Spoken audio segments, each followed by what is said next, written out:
Good afternoon students. So welcome back to optical communication class.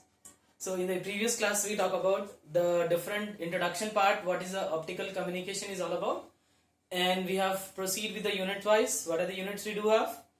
In today's class we are going to start the unit 1. So before starting the unit 1, just you should know what is the introduction of the optical communication. Okay, so for that in today's class we are going to learn about introduction of optical communication. So basically what is the meaning of communication? Communication is something when we do have a sender and another end we do have a receiver, right? So one end sender is there, another end we do have receiver. When try to communicate, try to pass some sort of information between that, we require a communication medium, right? So what is this medium is all about? So when we do have a sender at one end and we do have a receiver at another end, in between that we try to pass some sort of message towards it, right? To pass the message we should have some information regarding that. So in order to pass that particular information, we are passing from sender to receiver. That is considered to be the communication. Communication means desired information needs to be passed from the sender and the receiver. So this is called as what? This is called as communication. Now come back to the opticals. So what is this meaning of optics? So before proceeding the optics, we should know what is the meaning of the ray. So basically what is a ray? Ray in the sense we do have two mediums. One is a rarer medium, another is a denser medium, right? So we already know about ray optics. We know about how the rays can be used. What are the things it can be work. So based on that, in today I just want to give a brief introduction of the ray. What is a ray is all about? Ray is nothing but when we pass a specific light from one source to we want to find its image on another side, that is called as ray. So what I am doing, I am passing a light here. So when I pass a light in the dense rarer medium, this is called as angle of incidence I. So if it is reflecting the same medium, if it is coming back in the same medium, then we call it as angle of reflection R. So this is what angle of incidence I, this is the angle of reflection R. So this is what actually, this is called it as law of reflection, where angle of incidence should be balanced by the angle of reflection. So this is what, this is called it as angle I is equals to angle R.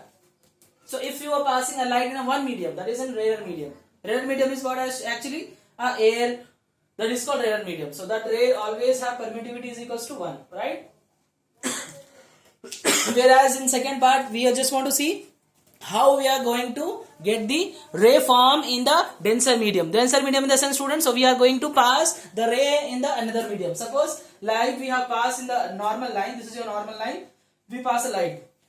We are passing, it's completely coming in the next medium, that is in denser medium. Denser medium means it can be a glass, it can be water, it can be a vacuum. So those are called denser medium. So here what you are getting? We are getting the angle of refraction R. So what actually I just want to explain you over here, I just want to explain you how the light ray is going to capture the particular format in we are passing a light of incidence I and we are getting angle of reflection R. If both are balanced, then it is called as law of reflection. If both are, if you are passing another one, suppose I is passing in another direction, then it is called refraction. Passing into the next medium, so always it used to bend. Instead of going in directly, it will try to bend towards the normal. So this is what we do have a basic concept of your law of reflection or law of refraction. Clear? So this diagram you should be familiar with so as to understand the further concepts. So first we should know how we are getting the opticals. Opticals in the sense, what is the opticals? It consists of three things. One is the, I will write here, one is called core, second we call it as cladding, and the outer side we call it as buffer. So in yesterday's class I have shown you the physical part of it, how the optical fiber can be look like, where actually the optical fibers is going to be used. Everywhere nowadays optical fibers are used, right? So what actually it consists of? It consists of core, cladding and buffer. So based upon these three phenomena, you are going to see the optics. So this basic things we are going to discuss about this core, cladding and buffer. So you may come across these points when you are learning in your IP intermediate, you have learned about it optics, right? So in details we are going to learn where it is useful in our electronics communication, how it is useful for us to in order to communicate from one end to the another end, wireless or wired. Basically we want to see all kind of phenomena in our complete unit 1 to unit 5. So this is about your introductory part of first unit, where we are going to discuss about ray, we are going to discuss about how angle of incidence is going to pass to the angle of reflection and how we are going to get the angle of refraction. So this is about your first concept of passing a ray, how we are going to get the ray. Next concept, we are going to discuss about your core, cladding and buffer. So we will just want to discuss about it. So how it is going to be useful and where it is going to be formed. So student, next we are going to draw the structure of optical fiber. So we are going to draw the structure of optical fiber, how it is look like and where actually we are going to use this part. This thing I just want to explain you. So first thing what we are using a core, right? So core means the inner part. So suppose this is your core. So inner part I just want to draw it. Then after that what I am doing, I just want to make a outer bond. Outer bond in the sense this is what actually our core, right? So this is our first core. Next I just want to design its cladding. So cladding will be come outerwards. This is your suppose your cladding. So cladding means the outer membrane when it is passing towards it.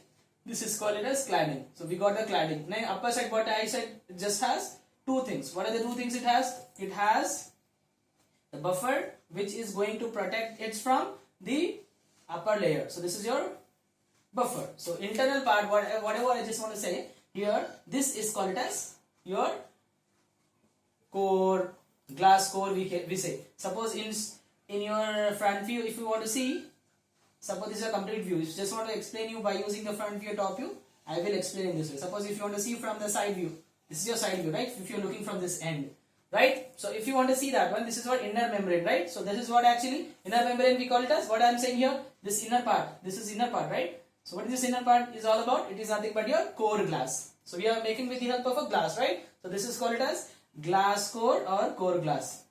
The internal part. This is the internal part. Okay, this is a physical complete part. This is your side view. How it does look like? If you see from the side, it does look like that. Clear? Next is what this outer layer. It's called it as cladding, cladder or cladding. So cladding glass. So here where we will get that? Here we will get that. This is our cladding. What about the outer layer? This outer layer call it as? It is called it as buffer. What is the use of the buffer actually? Buffer or plastic covering. So suppose I am using the plastic. So we just say plastic covering or buffer. This part I just want to discuss, right? So this is your plastic covering or buffer. This is the outer layer which we dealing with. So this is your structure of your optical fiber, how it is going to be look like. So this is the way the structure of optical fiber is being used, and here in this we are going to see this three part of it. One is the core, next is the cladder, next is the buffer or plastic cladding. So these three things it consists of, and always the structure completely designed by using this phenomena only. So whenever we want to design any kind of optical fiber, we are going to proceed with that particular part only. Now come back to the where actually this core is being used.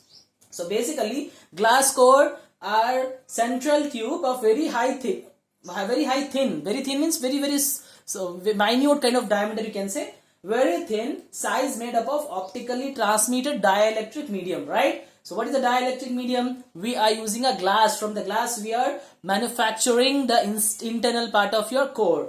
So and it carries the light from transmitter to receiver. So as I said, sender or receiver, one more name for that we call it as transmitter receiver. It is just like a wire, normal wire when you pass through any kind of communication system. So it is used to function in the same way, in the same scenario it is going to be used. Okay, so this is about your optical glass core. So next, how much it should have diameter? It should have diameter from 5 micrometer to 100 micrometer. So what are the diameter I just want to say here, students? So it has 5 micrometer to 100 micrometer. So this is very minute you can say. So 5 micrometer, it's ranging from 100 micrometer. This is about your what point we are saying? We are saying about the core. Now coming back to the cladder. So where actually the cladder is going to be used? The basic phenomena of the cladder, it is used by using the outer optical material surrounded the core. For outer layer, if you want to surround the core, having the reflecting index lower than core. So whatever the index value we just want to see, it should have lower than the core. Then it helps to keep the light within the core throughout the phenomena. Whatever the total internal reflection we do have. Next concept we are going to discuss about TIR, that is total internal reflection. This is the internal part, right? What I am saying, for this particular core, if it is used for outer means it's used to cover that particular core, this particular core. If you want to look into that, that is called as what? Cladder. So basically what is a cladder? It should always have refractive index. Whenever you want to see the refractive index, it should have the reflective index lower than the core. So whatever the refractive index for the core, it is there. For cladder, suppose this is for core refractive index. always it should have less than the refractive index of the claddon. Right? So core should have more refractive index when compared to the claddon. Obviously, it should be there because this, if you see the diameter for the core, it is very small, right? So next part, what actually we are going to see? We are going to see the total internal reflection. So basically, what is total internal reflection? This we are going to see in the next concept when we talk about critical angle. We are going to discuss about that. Next, at the end, we do have a third part that is called plastic covering. So what is the basically plastic covering is all about? Plastic covering is used to find out it's just like a covering. It's just want to protect the coating that we use for the fiber, which we are using with the help of silicone rubber, which has typically diameter of fiber, which coating from 250 to 300 micrometer. So what we are saying for that outer layer?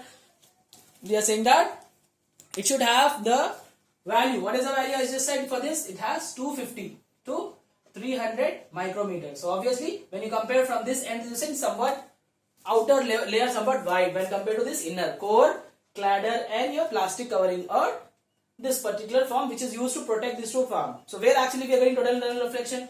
We are getting TIR here in clad. Clear? So this is the structure of your optical fiber when we talk about the physical part of it. And next, its units, where actually what are the things we are going to see. So that particular part I just want to explain you now. Clear? First you need to note down this particular form, how it is going to be used and where actually it is going to be function. Based upon that, you are going to design the core, cladder and plastic covering for the optical fiber. So students, so we are proceeding with the next part, that is nothing but optical fiber, the ray diagrams. Just now I explained you the basic, right? So now we are going to see how it is going to be work for the ray structure. So first thing we are going to see what is the first part. We just want to design, we want to draw a ray diagram. So here, what is this line? This is your principal axis, right? You are already well aware of it. Principal axis, this is your normal line, right? Suppose this is your principal axis. We do have. Clear? So the principal axis we have drawn and we are saying about it passing from two mediums. One is the rarer medium and another is a denser medium. So rarer medium is upper side, suppose air is there. Here downside we do have another one. Apart from air you can say any other medium, glass, or it can be a water, it can be any other part. So we are saying this is what? Suppose passing the water. So what I am doing, now I am taking reverse. So reverse means from denser medium I am passing a light to the rarer medium. So when I pass a light from there, suppose I am passing a light from here, denser medium, it touches to the principal axis. So what is this angle here? Suppose this is your theta 1, right? So instead of going towards the normal, it goes away from the normal, right? See angle, you can see from the diagram itself. When we are passing the light from denser medium to the rarer medium, it always try to go away from the normal. This is a theta 2, right? So this phenomena, when we passing from the theta 1 to the theta 2, when we are passing a light from denser medium to the rarer medium, this structure we are discussing in the optical fiber. Clear? So this is the optical fiber. We have discussed about the basic diagram. Next, coming back to the critical angle. So what is the critical angle, students? So we already know about it, right? Critical angle we will get when we do have angle of reflection is 90 degree. Suppose same thing, I am passing from denser medium N2. Suppose your N2, this is your N1. So I am passing from N2 to N1. A light has been passed from here, making an angle of theta C. What is theta C? Why I am saying theta C? Because I want to get the reflection as 90 degree. This is my reflection, right? So this is my theta 2. So when I am getting this kind of thing, then we say it is a critical angle. When angle of incidence has been passed from denser medium to the rarer medium at a particular value where the reflection is being make it as right angle or 90 degree. So this phenomena we call it as critical angle. Clear? So critical angle you already know about it. So once again you should know about the basic of it. The critical angle we have talked about it. So always in optical communications we always try to find out from denser medium to the rarer medium, right? So previously I have shown you the ray diagram. They have taken from rarer medium to denser medium. Now what I am doing, I am trying to show you for the optical fibers. For this all things whatever we are discussing, this is discussing for the structure and the ray diagram for optical fiber, right? For optical fiber we are going to discuss it. So we have done about it.